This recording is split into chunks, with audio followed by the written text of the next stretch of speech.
Why do some people get different prison times for the same crime? Boyfriend was sentenced to 12 years, his brother was sentenced to 22 years, and I was sentenced to 5 years, all for the same crime. There's a few different factors that go into people getting their time, and one of them is if they have any priors. Somebody, this was their very first time they ever committed a crime, then the judge might give them less time. My boyfriend's brother's case actually just gotten out of prison when this crime occurred. The prosecution, they will sometimes strike a deal with you and say, if you plead guilty, then we will give you a set amount of time. It doesn't work for all people, because some people genuinely did not commit their crime. If you were accused of murder and they were saying, hey, if you admit that you're guilty, we'll lessen your charge to manslaughter.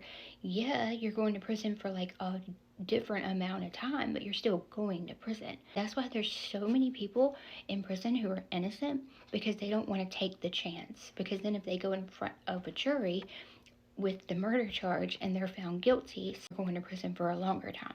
In jail, you have a bunch of jailhouse lawyers, and they give you different advice, and I was told always accept the plea deal because it pisses them off and it costs more money, and then they just really try to go for your throat. My boyfriend decided to get a jury trial. Some judges are completely arbitrary in how they distribute time. There was a judge, and the judge would say, go count how many white cars are in the parking lot. And the person would go count the white cars, and he'd come back and he'd be like, there were 8. And the judge would be like, I sentenced you to 8 years in prison. Anyway, that's why I got 5 years and they got more.